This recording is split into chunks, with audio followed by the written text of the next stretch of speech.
What's up guys, I'm in DFW and I wanted to make a quick video because creditkarma.com is a great service that gets a lot of press for being a free credit checker that helps you figure out which travel rewards credit cards you qualify for, which is a key factor to how me and Carson travel the world for pennies on the dollar.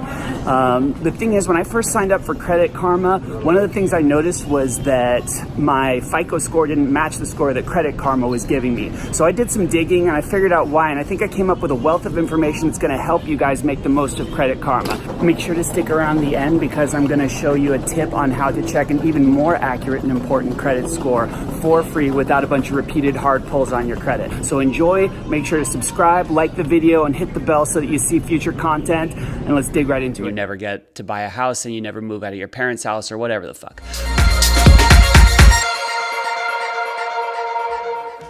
You may have seen commercials for creditkarma.com that try to push back against this popular misconception about your credit score that treats your credit score like Medusa. If you look at it, you turn to stone, by which we mean it hurts your credit score and you never get to buy a house and you never move out of your parents' house or whatever the fuck.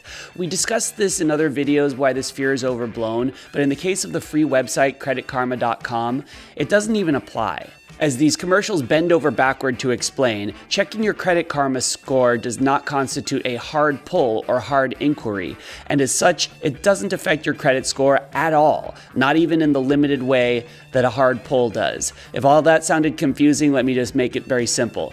Checking your score at creditkarma.com does not affect your credit score. It doesn't raise it, doesn't lower it, doesn't do anything. CreditKarma.com has a lot of great features. You can track the progress of your credit score, seeing how it's increased or decreased over time. It allows you to look at where you stand in the different criteria from which credit scores are calculated, like utilization, age of accounts, hard inquiries, on-time payment history, etc. You can look at all the accounts you have open, what you owe on them, and how long they've been open, which is very valuable if you want to figure out if you're subject to the Chase 524 rule, which I cover in a different video. Another really cool thing that it has is a what-if credit calculator tool.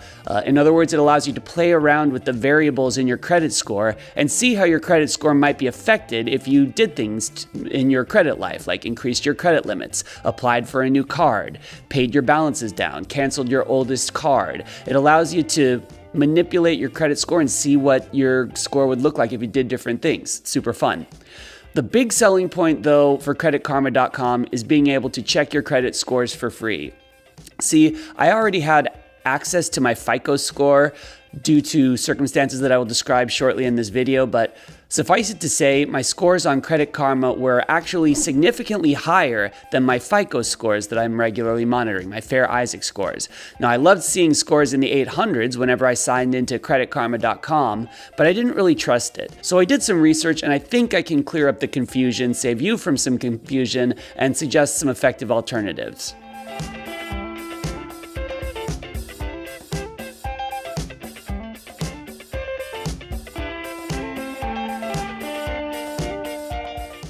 Here's the kicker that most people don't realize.